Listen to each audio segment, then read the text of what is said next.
வணக்கம். பொதிகை செய்திகளுக்காக மாலா நாகராஜ். தலைப்புச் செய்திகள்.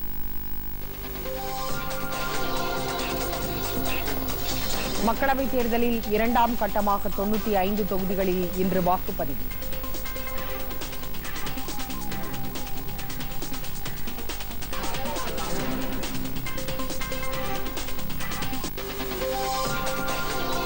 தமிழ்நாட்டில் 38 மக்களவைத் தொகுதிகளில் விறுவிறுப்பான வாக்குப்பதிவு. சட்டப்பேரவை இடைத்தேர்தல் நடைபெறும் 18 தொகுதிகளிலும் வாக்காளர்கள் ஆர்வத்துடன் வாக்களித்து வருகின்றனர்.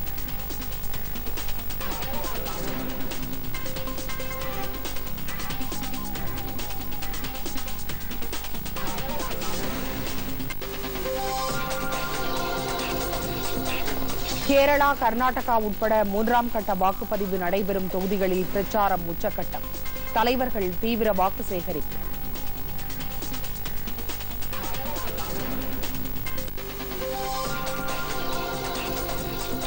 பிரதமர் நரேந்திர மோடியின் ஹெலிகாப்டரை சோதனையிட்ட தேர்தல் பார்வையாளர் பணியிடை நீக்கம்.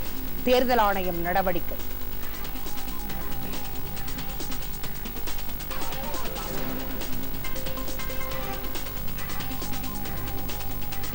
இஸ்ரேல் பிரதமராக பெஞ்சமின் நேட்டன்யாகு மீண்டும் தேர்வு. பதவியேற்க வருமாறு அதிபர் அழைப்பு.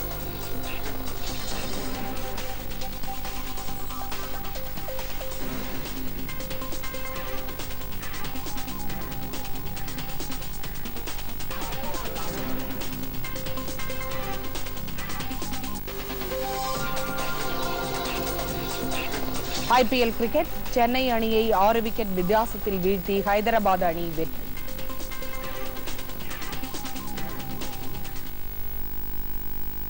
விரிவான செய்திகள். மக்களவைத் தேர்தலில் இரண்டாம் கட்டமாக 11 மாநிலங்கள் மற்றும் ஒரு யூனியன் பிரதேசத்திற்கு உட்பட்ட 95 தொகுதிகளில் இன்று காலை 7 மணிக்கு வாக்குப்பதிவு தொடங்கி நடைபெற்று வருகிறது. தமிழ்நாடு, கர்நாடகா, மகாராஷ்டிரா, உத்தரப்பிரதேசம், அசாம், பீகார், ஒடிசா, சத்தீஸ்கட், மேற்கு வங்கம், ஜம்மு காஷ்மீர் மற்றும் மணிப்பூர் மாநிலங்களிலும் புதுச்சேரி யூனியன் பிரதேசத்திலும் இன்று வாக்குப்பதிவு நடைபெறுகிறது.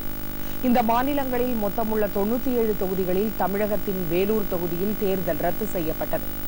திரிபுரா கிழக்கு தொகுதியில் சட்டம் ஒழுங்கு காரணமாக இன்று நடைபெற வேண்டிய வாக்குப்பதிவு வரும் 23ஆம் தேதி நடைபெறவுள்ள 3ஆம் கட்ட தேர்தலுடன் சேர்த்து நடைபெறும் என அறிவிக்கப்பட்டுள்ளது. 2ஆம் கட்ட தேர்தலில் 1596 வேட்பாளர்கள் களத்தில் உள்ளனர். 15 கோடிக்கும் மேற்பட்ட வாக்காளர்கள் தங்களது வாக்குரிமையை செலுத்த உள்ளனர். ஒடிசா மாநிலத்தில் நாடாளுமன்ற தேர்தலுடன் சட்டப்பேரவை தேர்தலுக்கான 2ஆம் கட்ட வாக்குப்பதிவும் இன்று நடைபெறுகிறது.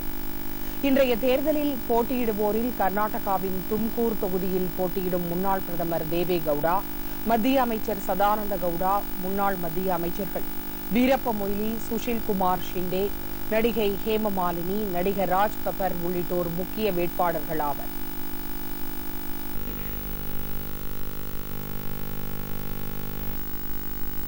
தமிழகத்தில் 38 மக்களவைத் தொகுதிகளிலும் புதுச்சேரியில் உள்ள ஒரே மக்களவைத் தொகுதியிலும் இன்று வாக்குப்பதிவு நடைபெற்று வருகிறது. தமிழகத்தில் மொத்தமுள்ள 39 தொகுதிகளில் வேலூர் தொகுதியில் பெருமளவிற்கு பணம் கைப்பற்றப்பட்டதை அடுத்து அந்த தொகுதியில் தேர்தல் ரத்து செய்யப்பட்டுள்ளது. எஞ்சிய 38 தொகுதிகளிலும் காலை 7 மணிக்கு தொடங்கி வாக்குப்பதிவு நடைபெற்று வருகிறது. அத்துடன் திருவாரூர், தஞ்சாவூர், சென்னை, பெரம்பூர் உள்ளிட்ட 18 சட்டப்பேரவை தொகுதி இடைத்தேர்தலுக்கான வாக்குப்பதிவு நடைபெற்று வருகிறது. பெரும்பாலான வாக்குச்சாவடிகளில் வாக்காளர்கள் அதிகாலையிலிருந்தே நீண்ட வரிசையில் காத்திருந்து வாக்களித்து வருகின்றனர். தமிழகத்தில் உள்ள மக்களவைத் தொகுதிகளில் 822 வேட்பாளர்களும், சட்டப்பேரவை இடைத்தேர்தல் நடைபெறும் 18 தொகுதிகளில் 269 வேட்பாளர்களும் களத்தில் உள்ளனர். இவர்களில் மத்திய அமைச்சர் பொன் ராதாகிருஷ்ணன், மக்களவை துணைத் தலைவர் தம்பிதுரை, முன்னாள் மத்திய அமைச்சர்கள் TR பாலு, தயாநிதி மாறன், ஆர் ராசா, ஜெகத் ரட்சகன், திருநாவுக்கரசர், EVKS இளங்கோவன், பிஜேபி மாநில தலைவர் தமிழிசை சவுந்தரராஜன், திமுக மகளிர் அணி செயலாளர் கனிமொழி, காங்கிரஸ் கட்சியின் கார்த்தி சிதம்பரம் உள்ளிட்டோர் முக்கிய வேட்பாளர்கள் ஆவர். இவர்களுக்காக மாநிலம் முழுவதும் 67,720 வாக்குச்சாவடிகள் அமைக்கப்பட்டுள்ளன. புதுச்சேரியில் உள்ள ஒரே மக்களவைத் தொகுதிக்கு 18 பேரும், அங்குள்ள தட்டாஞ்சாவடி சட்டப்பேரவை தொகுதி இடைத்தேர்தலில் 8 பேரும் போட்டியிடுகின்றனர். வாக்குச்சாவடிக்குள் செல்போன் போன்றவற்றை கொண்டு செல்ல தடை விதிக்கப்பட்டுள்ளது. மதுரை தவிர மற்ற தொகுதிகளில் மாலை 6 மணிக்கு வாக்குப்பதிவு நிறைவடைகிறது. சித்திரை திருவிழா காரணமாக மதுரை தொகுதியில் மட்டும் இரவு 8 மணி வரை வாக்குப்பதிவு நடைபெறுகிறது. மாநிலம் முழுவதும் துணை ராணுவ படையினர், முன்னாள் ராணுவத்தினர் உட்பட மத்திய மாநில பாதுகாப்பு படைகளைச் சேர்ந்த சுமார் 1,40,000 பேர் பாதுகாப்பு பணியில் ஈடுபடுத்தப்பட்டுள்ளனர். பதற்றமானவையாக கண்டறியப்பட்ட 8,293 வாக்குச்சாவடிகளில் துணை ராணுவ படையினர் நிறுத்தப்பட்டுள்ளனர். வாக்குப்பதிவு முழுவதும் கண்காணிப்பு கேமராக்கள் மூலம் கண்காணிக்கப்படுவதோடு வீடியோ பதிவும் மேற்கொள்ளப்படுகிறது. பிஜேபி மாநில தலைவர் தமிழிசை சவுந்தரராஜன் சென்னை சாலிகிராமம் காவேரி உயர்நிலைப் பள்ளி வாக்குச்சாவடியில் வாக்களித்தார். பின்னர் செய்தியாளர்களிடம் பேசிய தமிழிசை சவுந்தரராஜன், மின்னணு வாக்குப்பதிவு எந்திரங்கள் சரியான முறையில் செயல்படுவதால் அவற்றின் மீது சந்தேகம் கொள்ள தேவையில்லை என்றார். வாக்குப்பதிவுக்கான ஏற்பாடுகளை தேர்தல் ஆணையம் சிறப்பாக செய்துள்ளதாகவும் அவர் தெரிவித்தார்.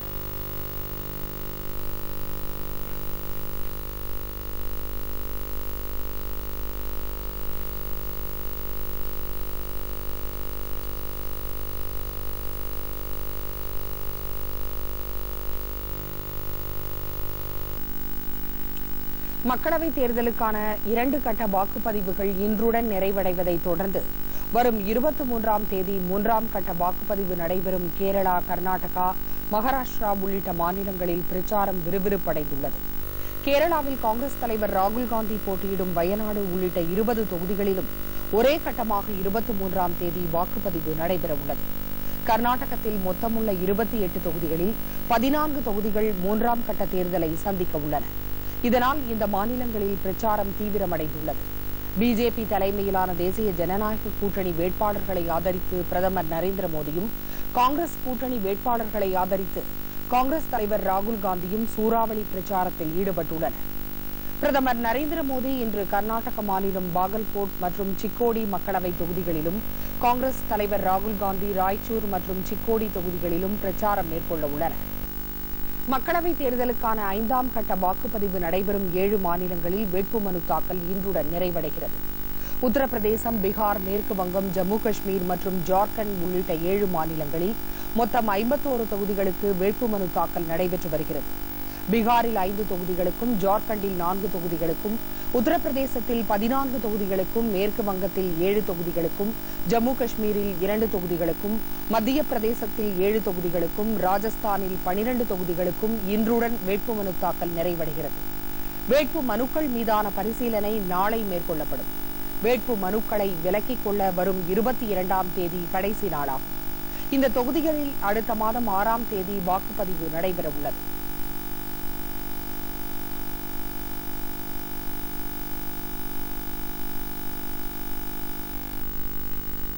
பிரதமர் நரேந்திர மோடியை போன்று தவறான வாக்குறுதிகளை அளிக்க மாட்டேன் என காங்கிரஸ் தலைவர் ராகுல் காந்தி கூறியுள்ளார். தாம் போட்டியிடும் கேரள மாநிலம் வயநாடு தொகுதியில் நேற்று 3 இடங்களில் பிரச்சாரம் மேற்கொண்ட அவர், தமது மனதில் தோன்றுவதையெல்லாம் வாக்குறுதியாக கூற மாட்டேன் என்றார். மக்களின் வங்கிக் கணக்கில் 15 லட்சம் ரூபாய் செலுத்தப்படும், 2 கோடி பேருக்கு வேலைவாய்ப்பு அளிக்கப்படும் என்ற பிரதமர் மோடியின் வாக்குறுதி என்னவாயிற்று என்றும் அவர் கேள்வி எழுப்பினார். பிஜேபியும் RSSம் அவர்களது கொள்கைகளை நாட்டின் மீது திணிக்க முயற்சிப்பதாகவும் அவர் குறிப்பிட்டார். வயநாடு தொகுதியுடன் தமக்கு நெருங்கிய உறவு இருப்பதாக கூறிய ராகுல் காந்தி, தாம் வெற்றி பெற்றால் வயநாடு சிறந்த சுற்றுலா தலமாக மேம்படுத்தப்படும் என்று உறுதியளித்தார். தென்னிந்தியாவின் குரலை நாட்டின் பிற பகுதிகளிலும் ஒலிக்கச் செய்ய வேண்டும் என்பதற்காகவே வயநாடு தொகுதியில் போட்டியிடுவதாகவும் அவர் தெரிவித்தார்.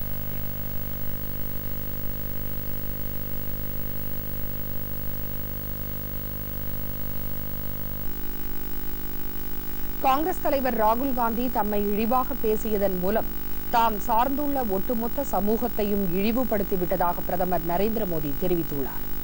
மகாராஷ்டிரா மாநிலம் ஷோலாப்பூர் மாவட்டத்தில் உள்ள அக்லுஜ் நகரில் தேர்தல் பிரச்சாரம் மேற்கொண்ட அவர், தாம் நாட்டின் காவலாளி என்று கூறியதை விமர்சித்த காங்கிரஸ் கட்சியினர் தற்போது தாம் சார்ந்துள்ள சமூகத்தை அவமதிக்க முயற்சிப்பதாக கூறினார்.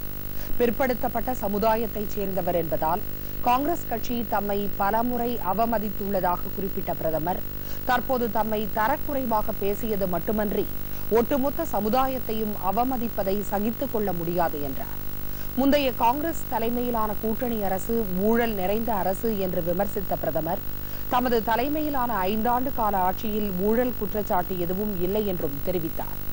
முன்பு பயங்கரவாதிகளின் சொர்க்க பூமியாக திகழ்ந்த மும்பை மாநகரில் பதுங்கியிருந்த பயங்கரவாதிகளை அவர்களின் புகலிடங்களுக்கே சென்று அழித்து வருவதாகவும் பிரதமர் தெரிவித்தார்.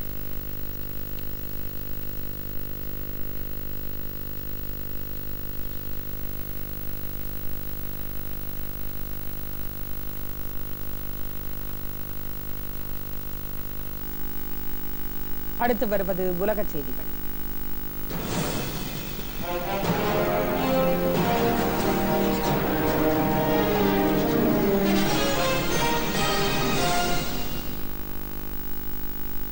இஸ்ரேல் பிரதமராக பொறுப்பேற்குமாறு அந்நாட்டு அதிபர் ரியூவென் ரிவ்லின் பெஞ்சமின் நேட்டன்யாகுவிற்கு அழைப்பு விடுத்துள்ளார். கடந்த வாரம் இஸ்ரேலில் பொதுத் தேர்தல் நடந்து முடிந்துள்ளது. இதில் தேர்வு செய்யப்பட்ட 120 நாடாளுமன்ற உறுப்பினர்களில் 25 பேர் பெஞ்சமின் நேட்டன்யாகுவை பிரதமராக ஆதரவு தெரிவித்துள்ளனர். இதையடுத்து பெரும்பான்மையான ஆதரவு கிடைத்ததை அடுத்து 5வது பிரதமராக மீண்டும் பொறுப்பேற்குமாறு இஸ்ரேல் அதிபர் அழைப்பு விடுத்துள்ளார்.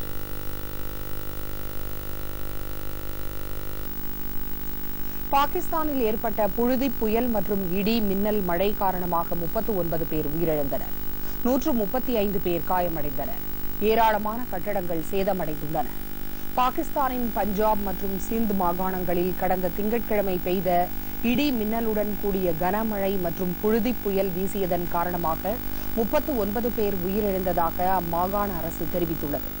இதன் காரணமாக பல்வேறு இடங்களில் மின் கம்பங்களும் மரங்களும் அடியோடு சாய்ந்துள்ளதால் போக்குவரத்து பாதிக்கப்பட்டுள்ளது என்றும் பல்வேறு இடங்களில் கட்டடங்கள் முற்றிலும் சேதமடைந்துள்ளன என்றும் குறிப்பாக 80க்கும் மேற்பட்ட வீடுகள் முழுமையாக சேதமடைந்துள்ளதாகவும் பாகிஸ்தான் தேசிய பேரிடர் மேலாண்மை ஆணையம் தெரிவித்துள்ளது. கைபர் பக்துன்குவா மாகாணத்தில் 13 பேரும், பலூச்சிஸ்தானில் 11 பேரும், பஞ்சாபில் 10 பேரும், சிந்த் மாகாணத்தில் 5 பேரும் உயிரிழந்ததாக பாகிஸ்தான் தேசிய பேரிடர் மேலாண்மை ஆணையம் கூறியுள்ளது.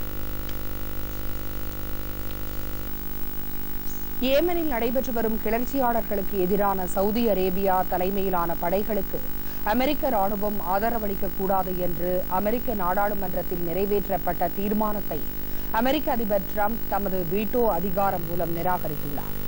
சவுதி அரேபிய எழுத்தாளர் ஜமால் கஷோகி கொல்லப்பட்டதற்கு எதிராக அதிபர் டிரம்ப் கண்டனம் தெரிவிக்காததை குறை கூறியுள்ள அமெரிக்க நாடாளுமன்ற உறுப்பினர்கள் போரில் அமெரிக்க படைகள் ஈடுபடக்கூடாது என்று தீர்மானித்திருந்த நிலையில் அதிபர் டிரம்ப் இம்முடிவை எடுத்துள்ளார். சவுதி அரேபியாவுடன் அதிபர் டிரம்ப் நெருங்கிய நட்புறவு வைத்துள்ளதையும் அமெரிக்க நாடாளுமன்ற உறுப்பினர்கள் குறை கூறியுள்ளனர்.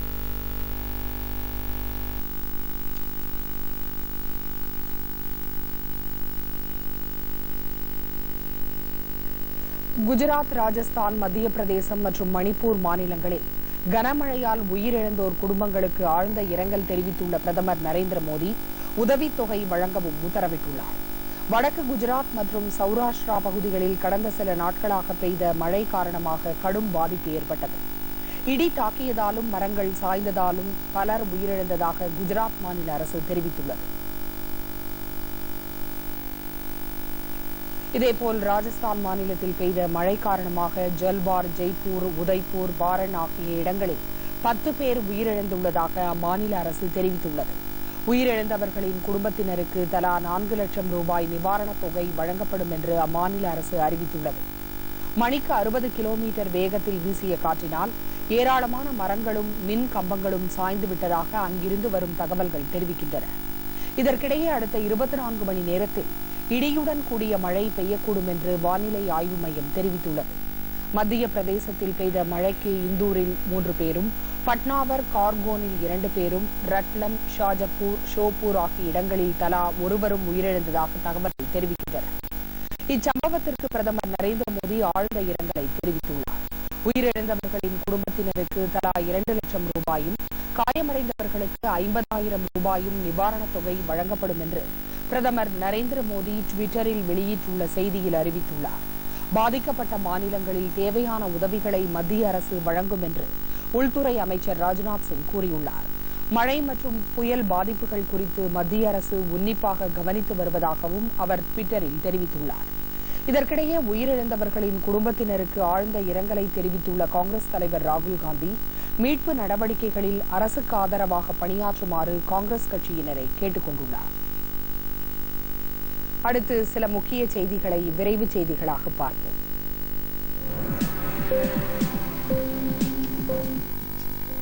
நோட்டா குறித்த விழிப்புணர்வை தமிழகம் முழுவதும் ஏற்படுத்தியிருப்பதாக தேர்தல் ஆணையம் சென்னை உயர்நீதிமன்றத்தில் கூறியுள்ளது.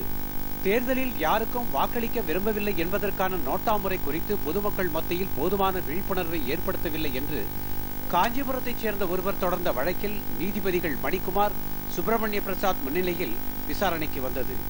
அப்போது தேர்தல் ஆணையம் சார்பில் ஆஜரான வழக்கறிஞர் நோட்டா குறித்து 32 மாவட்ட ஆட்சித்தலைவர் அலுவலகங்கள், அனைத்து தாலுகா அலுவலகங்கள் மூலமும் மொபைல் வேன்கள் மூலமும் விளம்பரப்படுத்தி மக்களிடம் விழிப்புணர்வை ஏற்படுத்தியுள்ளதாக விளக்கமளித்தார்.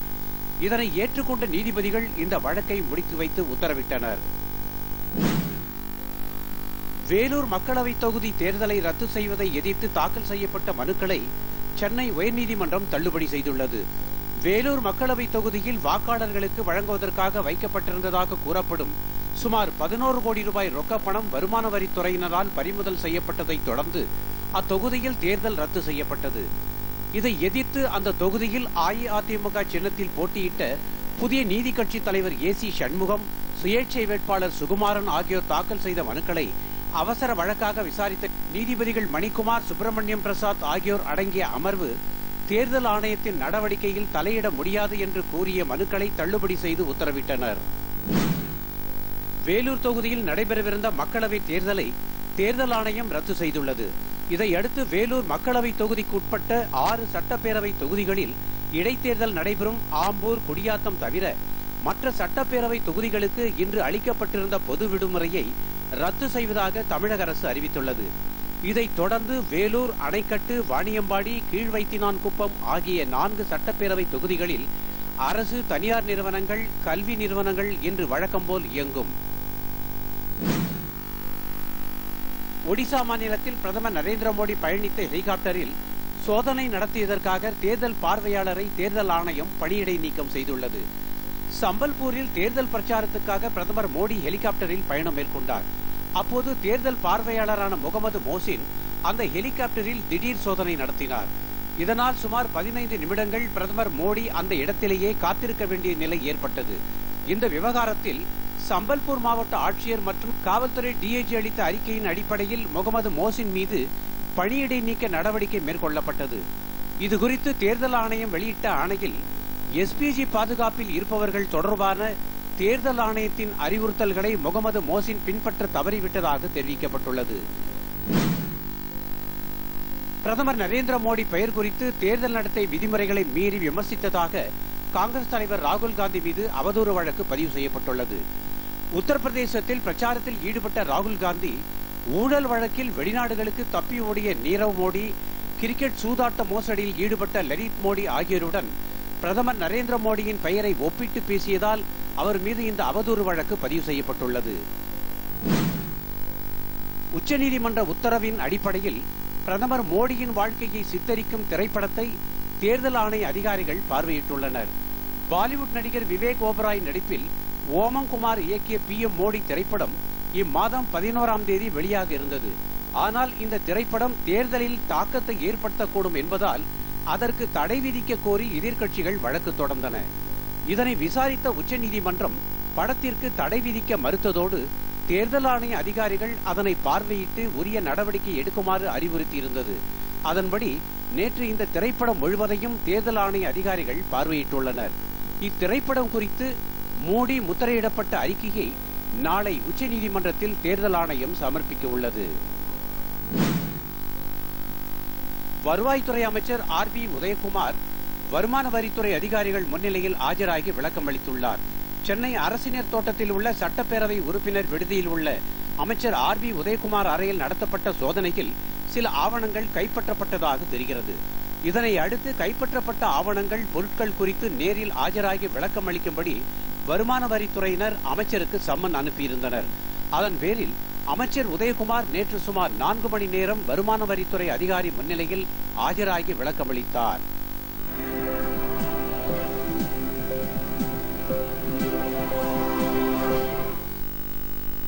இனி வருவது விளையாட்டுச் செய்திகள்.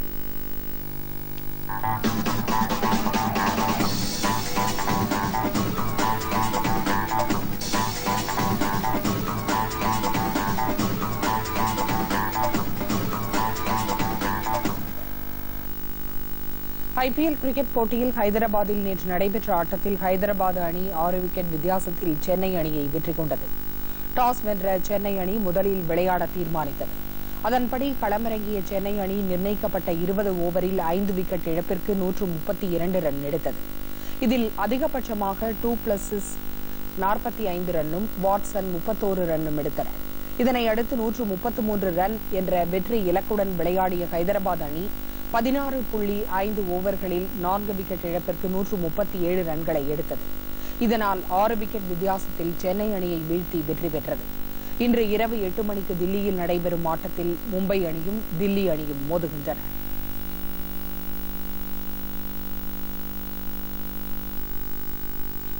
ஊக்கமருந்து சோதனையில் விடுவிக்கப்பட்ட தடகள வீரர் தேவீந்தர் சிங் காங் ஆசிய சாம்பியன்ஷிப் போட்டிக்கான இந்திய அணியில் சேர்க்கப்பட்டுள்ளார்.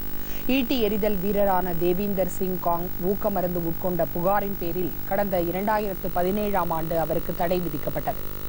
ஆனால் அவரது சிறுநீர் மாதிரிகளை பரிசோதித்த தேசிய ஊக்கமருந்து சோதனை ஆய்வகம் ஏற்கனவே அளித்த அறிக்கையை திரும்பப் பெற்றதை அடுத்து அவர் குற்றச்சாட்டிலிருந்து விடுவிக்கப்பட்டார். இதையடுத்து வருகின்ற 21ஆம் தேதி முதல் தோஹாவில் நடைபெறவுள்ள ஆசிய சாம்பியன்ஷிப் போட்டிக்கான இந்திய அணியில் சேர்க்கப்பட்டுள்ளார். இனி வருவது வானிலை.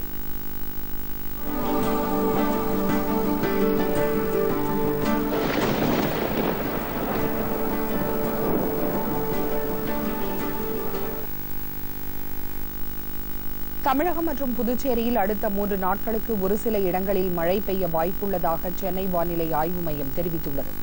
தமிழகத்தில் திருவள்ளூர், காஞ்சிபுரம், வேலூர், திருவண்ணாமலை, தருமபுரி, சேலம், நாமக்கல், கரூர், திருச்சி, பெரம்பலூர், திருப்பூர், திண்டுக்கல் மற்றும் மதுரை ஆகிய இடங்களில் இயல்பை விட 2 முதல் 3 டிகிரி செல்சியஸ் அளவிற்கு வெப்பம் அதிகரித்து காணப்படும் என்றும் அந்த மையம் வெளியிட்டுள்ள அறிக்கையில் தெரிவித்துள்ளது. சென்னையில் ஒரு சில இடங்களில் வானம் மேகமூட்டத்துடன் காணப்படும் என்றும் அதிக அளவு வெப்பநிலை 36 டிகிரி செல்சியஸாகவும் குறைந்த அளவு வெப்பநிலை 28 டிகிரி செல்சியஸாகவும் இருக்கும் என்றும் அந்த மையம் தெரிவிக்கிறது. வேலூரில் அதிக அளவாக 42 டிகிரி செல்சியஸ் வெப்பம் பதிவானது.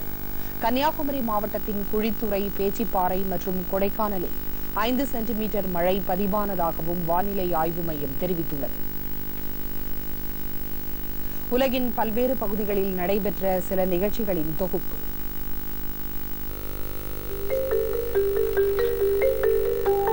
ஜெர்மனியில் ஈஸ்டரையொட்டி கண்கவரும் விதத்தில் விதவிதமான சாக்லேட் தயாரிக்கும் பணியில் இனிப்பு கடை உரிமையாளர்கள் ஈடுபட்டுள்ளனர்.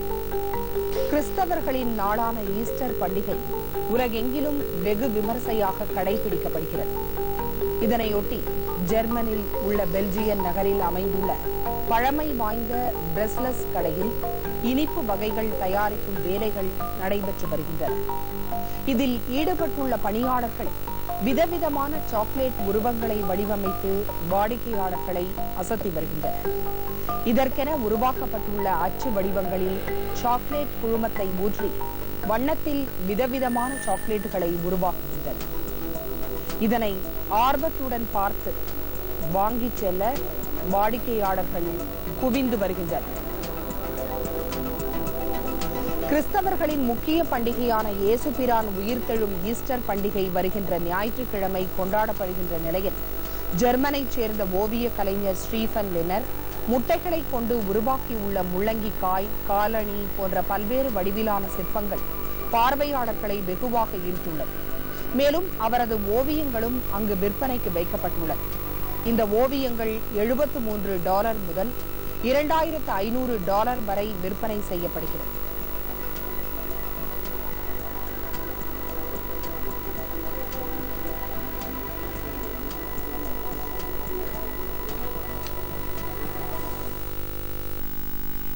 இனி இன்றைய பத்திரிகை செய்திகள்.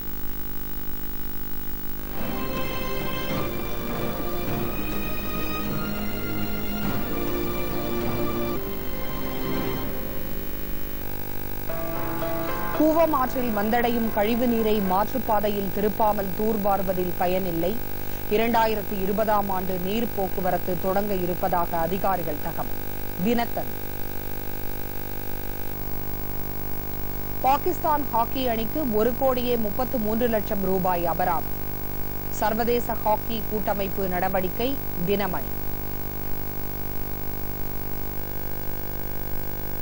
தமிழகத்தில் தேர்தலையொட்டி பறக்கும் படையினரால் பறிமுதல் செய்யப்பட்ட மொத்த ரூபாயின் மதிப்பு 200 கோடியை தாண்டியது.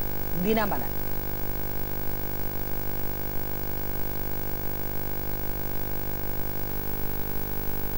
விண்வெளியில் ஆராய்ச்சி பணிகளுக்காக ஓராண்டுக்கும் மேல் தாங்கி சாதனை படைக்கிறார் அமெரிக்க வீராங்கனை கிறிஸ்டினா கோக். தினகரன். கடலூர் மாவட்டம் சிதம்பரத்தைச் சேர்ந்த பொற்கொல்லர் முத்துக்குமரன் 1 கிராம் தங்கத்தில் மக்களவை கட்டிட மாதிரியை செதுக்கி சாதனை படைத்துள்ளார். தீக்கதை.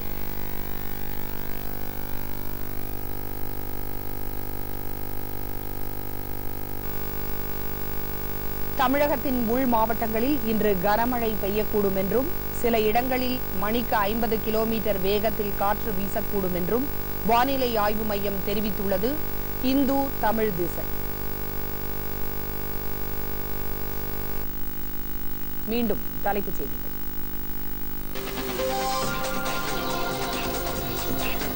மக்களவைத் தேர்தலில் 2ஆம் கட்டமாக 95 தொகுதிகளில் இன்று வாக்குப்பதிவு.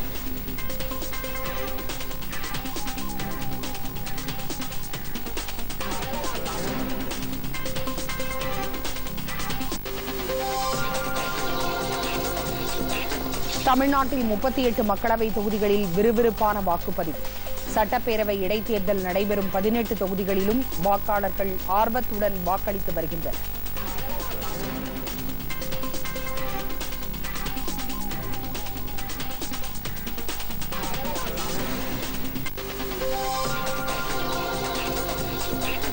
கேரளா, கர்நாடகா உட்பட 3ஆம் கட்ட வாக்குப்பதிவு நடைபெறும் தொகுதிகளில் பிரச்சாரம் உச்சக்கட்டம்.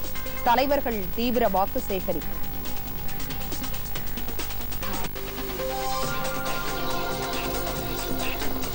பிரதமர் நரேந்திர மோடியின் ஹெலிகாப்டரை சோதனையிட்ட தேர்தல் பார்வையாளர் பணியிடை நீக்கம். தேர்தல் ஆணையம் நடவடிக்கை.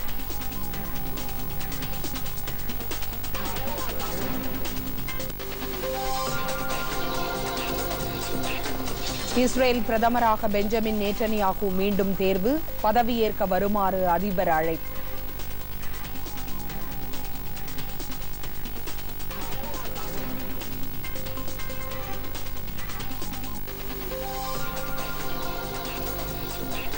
IPL cricket. சென்னை அணியை 6 விக்கெட் வித்தியாசத்தில் வீழ்த்தி ஹைதராபாத் அணி வெற்றி.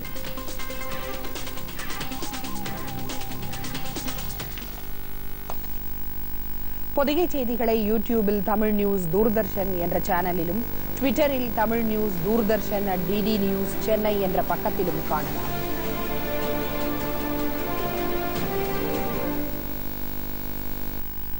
இத்துடன் இந்த செய்தி அறிக்கை நிறைவு பெறுகிறது. மீண்டும் செய்திகள் நண்பகல் 12 மணிக்கு. வணக்கம்.